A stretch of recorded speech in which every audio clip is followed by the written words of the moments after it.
Assalamualaikum warahmatullahi wabarakatuh. Perkenalkan, nama saya Fisya Angelina dengan NIM 2357301049. Pada kesempatan kali ini saya akan membahas materi pada mata kuliah pemrograman mobile, yakni materinya adalah pembahasan mengenai Kotlin, Constraint, Package, Locket, Emulator. Nah, langsung saja di sini saya akan membahas pada topik pertama, yaitu perkenalan mengenai Kotlin. Nah, apa sih Kotlin? Kotlin merupakan bahasa pemrograman yang dikembangkan secara open source oleh JetBrains dan mendapat dukungan resmi dari Google. Nah, program yang dibuat dengan bahasa pemrograman Kotlin akan dijalankan menggunakan Java Virtual Machine. Dengan basis ini, Kotlin dapat digunakan untuk mengembangkan berbagai macam aplikasi seperti aplikasi Android, iOS, aplikasi backend. Nah, di sini kita diminta untuk membuat sebuah activity yang memiliki tampilan untuk menghitung rumus bangun datar. Nah, di sini saya akan mengambil contohnya itu persegi panjang. Nah, untuk layout dari persegi panjang sendiri itu ada inputan berupa panjang dan lebar. Nah, di sini kita akan coba menjalankan Kotlin di Android Studio, yang mana pertama itu kita akan membuat package baru. Oke, kita buka dulu Android Studio-nya. Nah, di sini saya sudah membuat package-nya terlebih dahulu dengan nama perhitungan _apps. Nah, bagaimana sih cara membuat package baru ini? Nah, di sini kita klik kanan, kita pilih new, dan kita klik yang package. Nah, di sini kita buat nama package-nya. Nah, karena saya sudah membuatnya, jadi saya tidak perlu membuatnya lagi. Oke, selanjutnya di sini saya akan membahas pada topik kedua, yaitu pembuatan activity, layout, dan komponen.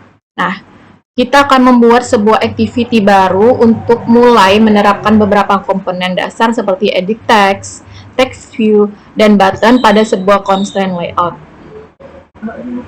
Nah, pada package perhitungan apps yang kita buat ini, kita akan membuat activity baru. Nah, di sini saya sudah membuat activity-nya itu dengan nama second activity. Nah, cara membuat activity-nya itu kita klik kanan, new, kita pilih activity, dan kita pilih empty view activity. Oke, kita coba saja. Nah, di sini tinggal kita ubah menjadi second activity. Seperti itu. Lalu kita klik finish. Di sini saya sudah membuatnya, kita cancel saja.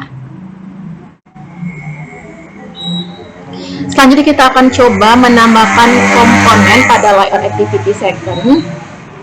Nah, jika kita membuat sebuah activity seperti second activity, maka layoutnya juga akan otomatis terbuat seperti activity _second ini. Nah, kita klik saja. Pastikan kita menghidupkan mode split untuk memudahkan dalam mendesain. Kita klik mode split dulu. Nah, di sini ada palet untuk kita menambahkan seperti teks. Sini ada text view, plain text, dan ada button. Nah, di sini kita bisa menambahkan pada layoutnya. Oke.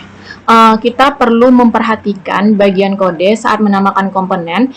Secara otomatis IDE akan menambahkan kode programnya untuk dapat disesuaikan lebih lanjut. Nah, pastikan setiap komponen memiliki nilai atribut ID yang sesuai dengan tujuan komponen tersebut. Nah, silakan kita sesuaikan setiap ID komponen. Nah, seperti contoh yang sudah saya buat ini. Nah, di sini saya sudah menerapkan ID dari masing-masing komponen.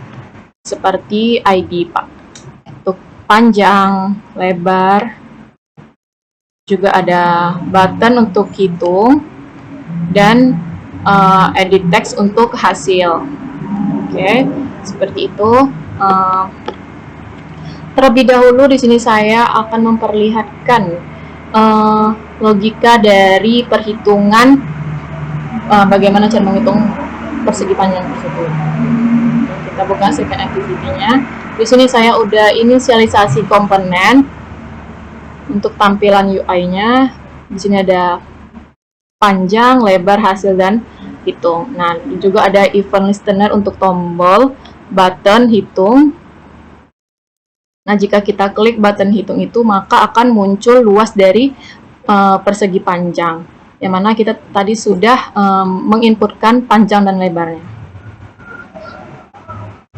Oke.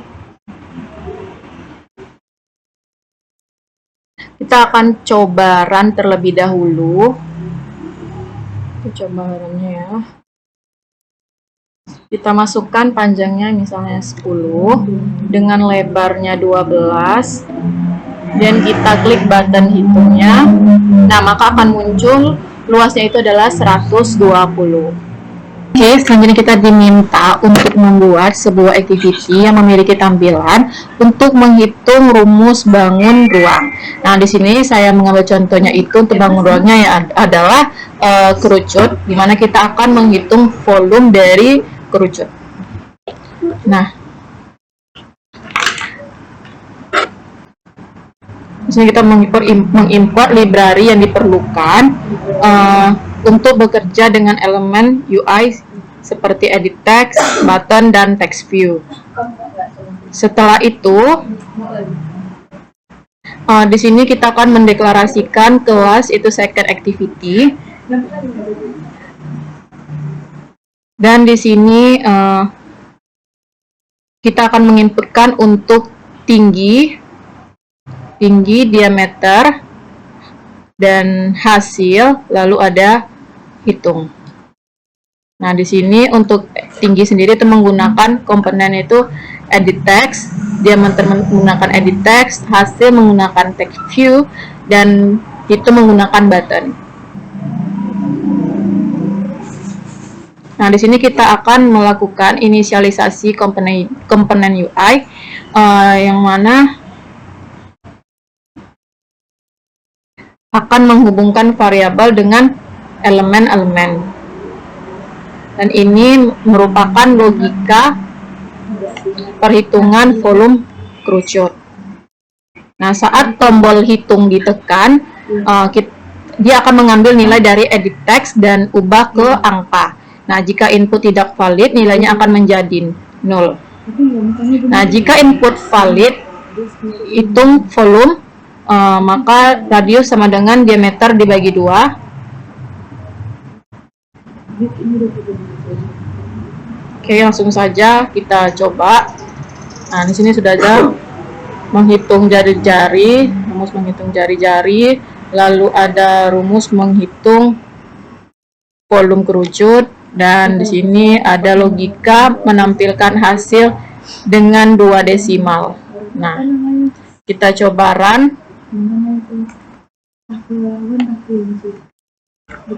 Kita masukkan tingginya itu misalnya 12 dengan diameternya itu misalnya 7.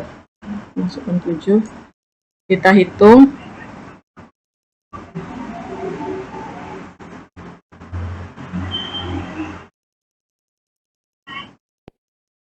Oke, maka akan muncul hasil volume dari kerucut itu adalah 153,94 cm. Oke, selanjutnya itu topik ketiga, yaitu penerapan constraint, yang mana dibutuhkan untuk menentukan bagaimana sebuah komponen UI diposisikan dan diatur dalam tampilan, di mana tampilan tersebut menerapkan layout dengan jenis constraint layout. Nah, di sini kita buka activity second. Nah, di sini kita bisa menambahkan step komponen itu, bisa button, edit text, text view, dan masih banyak lagi. Nah, setelah itu kita bisa melakukan untuk merapikan antara komponen-komponen ini dengan constraint. Kita hubungkan. Nah, selanjutnya kita bisa melakukan logcat, yang mana logcat ini adalah alat dubbing di Android yang digunakan untuk menampilkan log sistem, termasuk pesan debug, informasi aplikasi, dan error yang terjadi saat aplikasi berjalan. Nah, Loki digunakan oleh developer untuk menganalisis dan memperbaiki masalah dalam aplikasi Android. Nah, kita coba saja jalankan. Nah, maka akan muncul log system termasuk pesan debug yang saya sampaikan tadi. Nah, apa sih emulator? Nah, emulator ini membantu menguji tampilan fitur dan bug aplikasi dengan membuat dan menjalankan perangkat virtual. Ini seperti yang sudah kita lakukan tadi, kita run, maka akan muncul hasil dari yang sudah kita desain tadi. Mungkin sekian dari saya akhiri dengan Assalamualaikum warahmatullahi wabarakatuh.